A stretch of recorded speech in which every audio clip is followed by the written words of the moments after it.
ہماری دینی تربیت کا بنیادی حصہ ہے کہ ہم ایک دوسرے کی دل جوئی کریں۔ کوئی ایسا لفظ یا ایسی حرکت اور ایسا کام نہ کریں جس سے دوسرے کا دل ٹوٹ جائے۔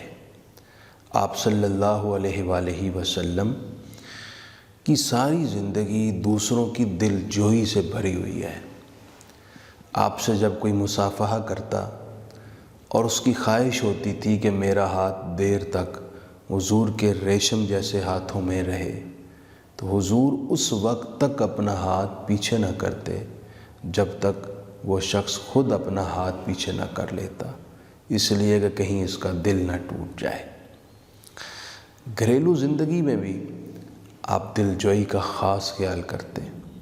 ام المومنین سیدہ عائشہ صدیقہ فرماتی ہیں، ایک دفعہ میں نے ایک طویل کہانی حضور کو سنائی، افسانوی کہانی تھی۔ حضور سنتے رہے، آپ نے ادنا سی بھی بوریت ناگواریت کا اظہار نہیں کیا۔ کہانی کے بعد آپ نے میری طرف مسکرا کر دیکھا اور فرمایا، اس کہانی کے اندر جس تخیلاتی اور مثالی ہیرو ابو ذرا کا ذکر ہے، میرے دل میں اے عائشہ اس سے کہیں زیادہ آپ کی جگہ ہے۔ آپ نے ام المومنین سیدہ عائشہ کی اس طرح دل جوئی فرمائی۔ ایک صحابی تھے، غریب تھے، جی چاہتا تھا کہ حضور کو کچھ تحفہ پیش کروں۔ دکان پر آئے، اشیاء خرد و نوش ڈھیر ساری خریدیں۔ جب بل دینے کی باری آئی تو کہا کہ حضور سے لے لینا۔ وہ اشیاء جمع کر کے اٹھائیں اور حضور کے گھر کی طرف آئے۔ دکاندار بھی پیچھے چلا آیا، کہا یا رسول اللہ، یہ شخص کہتا ہے کہ بل حضور سے لے لینا۔ آپ نے فرمایا ایسا کیوں؟ انہوں نے عرض کی، یا رسول اللہ، غریب ہوں، جی چاہتا تھا آپ کو تحفہ پیش کروں، پاس کچھ تھا نہیں، تو آپ کے نام پر ہی دکاندار سے یہ چیزیں لے کر آ گیا۔ اب اس موقع پر کوئی اور شخص ہوتا وہ کبھی برداشت نہ کرتا۔ حضور نے بغیر کسی ادنا سی ناگواریت کا اظہار کیے ان صاحب کی طرف دیکھا اور مسکرائے اور دکاندار سے فرمایا، ہاں اس کا بل میں پے کروں گا۔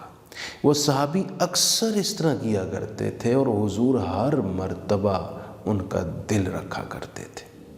یہ ہمارے لیے تلقین اور تربیت تھی، جو کہ چھوٹی چھوٹی باتوں پر بہت زیادہ غصہ کر کے دوسروں کو قریب کرنا تو دور کی بات ہے، اپنوں کو دور کرنے کے کام پر لگے ہوئے ہیں۔ دل جوئی سے محبت بڑھتی ہے اور محبت سے دوسروں کے دل میں جگہ بنتی ہے۔ برصغیر پاک و ہند میں اسلام صوفیہ کرام کے ذریعے سے آیا اور صوفیہ کرام کے طرز تبلیغ میں بنیادی طور پر جو شے شامل تھی وہ یہی تھی کہ آپ دوسروں کے احساسات کا خیال رکھتے، ان کا دل کبھی نہ توڑتے بلکہ دل جوئی کرتے اور انہیں خوش کرتے، جس وجہ سے وہ متاثر ہو کر اسلام کے دامن میں داخل ہوتے رہے۔ حضرت خواجہ غریب نواز کی برہمنوں نے دعوت کی، آپ تشریف لے گئے۔ اس بستی میں غریب اچھوت عورت رہتی تھی۔ ہندو مذہب میں ذات پات کی تفریق بہت زیادہ ہے اور اچھوتوں کو تو انسانوں جیسا کوئی حق حاصل نہیں۔ بڑھیا نے سوچا خواجہ صاحب آئے ہیں تو ان کی زیارت کے لیے جانا چاہیے، وہ دیوتا روپ ایک انسان ہے جیسے وہ اپنی زبان میں کہتے ہیں۔ بڑھیا نے سوچا خالی ہاتھ نہیں جانا، تحفہ لے کر جاؤں، لیکن میں تو بہت غریب ہوں۔ اس کے قریب بیری کا درخت تھا، اس نے بیر توڑے۔ پھر ذہن میں خیال آیا کہیں بیر کھٹے نہ ہوں، چیک کر لینے چاہیے۔ وہ بیروں کو کھاتی، چیک کرتی، تھوڑا سا کھایا، میٹھا وہ رکھ لیا، باقی بیر پھینک دیے۔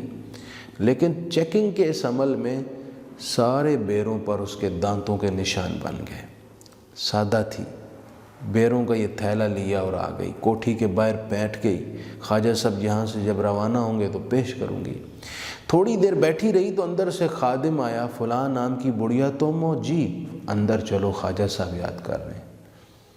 بڑی مجلس میں پہنچی، ارد گرد برہمن اونچی ذات کے لوگ بیٹھے ہیں۔ خواجہ صاحب نے اس بڑھیا کو بہت عزت دی، بٹھایا، حال احوال پوچھے۔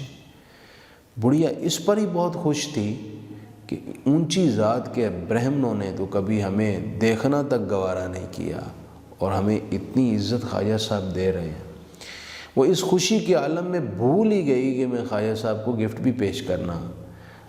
واپس جانے لگی تو خواجہ صاحب نے آواز دی کہ وہ ہمارے لیے ایک تحفہ لائی تھی، پیش نہیں کرنا؟ جی حضور، مجھے یاد آ گیا۔ اس نے وہ تھیلا لیا، خواجہ صاحب کو پیش کیا۔ آپ نے سب کے سامنے اس کے اندر سے بیر نکالے۔ ساروں نے دیکھا کہ ہر بیر پر دانتوں کے نشان۔ اب اسے احساس ہوا، یہ تو میں نے چیک کرتے کرتے اپنی سادگی میں جھوٹے کر دیے، اب کون کھائے گا۔ خواجہ صاحب نے اس عورت کا دل رکھتے ہوئے سب کے سامنے بیر کھانا شروع کر دیے، اور بہت تعریف کی اور شکریہ ادا کیا۔ بڑھیا کی آنکھ سے آنسو تھے کہ رک نہیں رہے تھے کہ مجھے زندگی میں کبھی اتنی عزت اپنے مذہب کے لوگوں کی طرف سے کبھی نہیں ملی۔ وہ خواجہ صاحب سے اتنا متاثر ہوئی کہ بیٹھ گئی اور کہا، حضور والا، آپ مجھے بھی اسی پاک مذہب میں داخل کر لیں جس میں انسانوں کو اتنی عزت دی جاتی ہے اور ان کی دل جوئی کی جاتی ہے۔ یہ طرز تھا، یہ اسلوب تھا صوفیہ کرام کا، جس سے متاثر ہو کر انسانیت اسلام کی جانب مائل ہوئی اور 90 لاکھ لوگوں نے کلمہ پڑھا۔